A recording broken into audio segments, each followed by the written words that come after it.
is Valley News Live at noon. New for you at noon, officials are looking for people responsible for robbing a business and setting it on fire in South Fargo.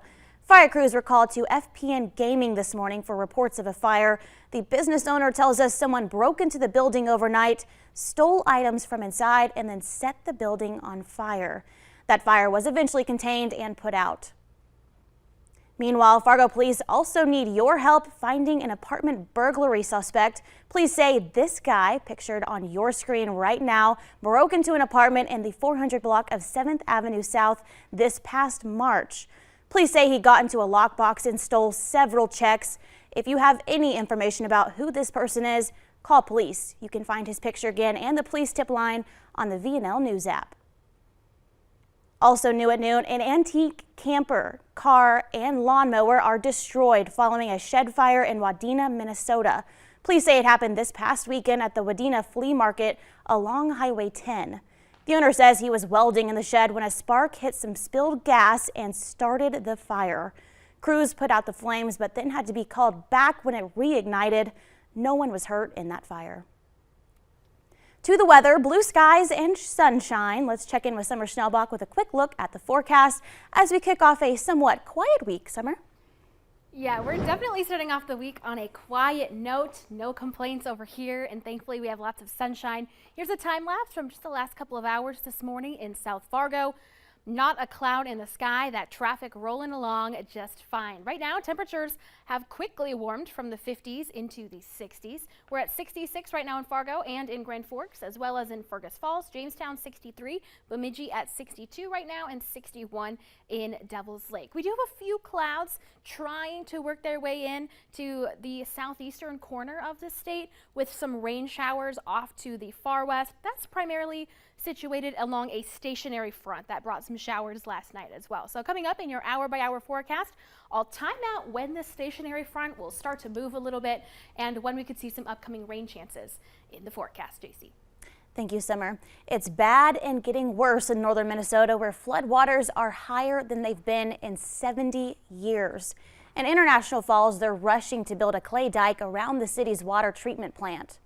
Some people living on the city's south side are being asked to evacuate because as roads close, those folks won't be able to get propane or water delivery, and emergency services will be delayed because of that high water. The National Guard is in town helping them sandbag. Flooding has impacted more than 900 structures in the county, including 500 homes. Water is expected to keep rising for the next couple of weeks. The first named storm of the Atlantic hurricane season is hammering Bermuda. Alex reached tropical storm force after passing through South Florida and leaving some areas flooded. The storm also killed 3 people in Cuba. Congress returns from a Memorial Day recess, and new gun safety legislation is one of the first agenda items to be taken up this week. A fearful scene in Philadelphia on Saturday as gunshots rang out. It was one of 11 mass shootings just this weekend where 4 or more people were shot. The violence across the country killed at least 15 and injured more than 60. One woman says she broke down sobbing after the shooting outside her Philadelphia home killed 3 people. I'm so outraged. I'm so angry. After Buffalo, Uvalde, here, right here, we have to do something. Senate Majority Leader Chuck Schumer says he wants to vote on gun legislation this week. It takes 60 votes to get any legislation passed in the Senate.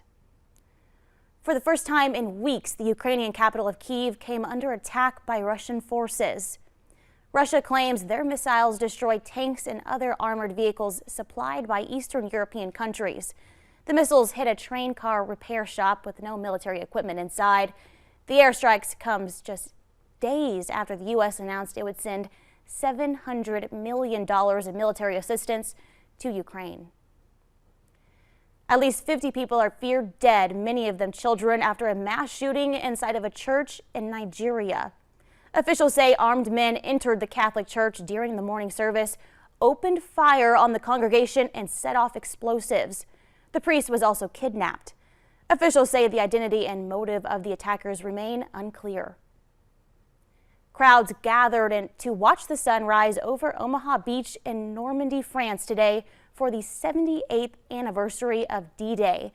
This morning's serenity is a stark contrast to what happened on this day in 1944, the Allied invasion of Normandy during World War II. The D-Day operation is the largest invasion in history. Thousands of people are expected to attend a ceremony today at the American Cemetery overlooking Omaha Beach. Many of us are catching the travel bug, but when leaving home comes finding a place for your pet. Coming up at noon, we have what you need to know on pet boarding post-pandemic. But next, it's shaping out to be a beautiful day in the valley. Summer Snowbach has your afternoon forecast.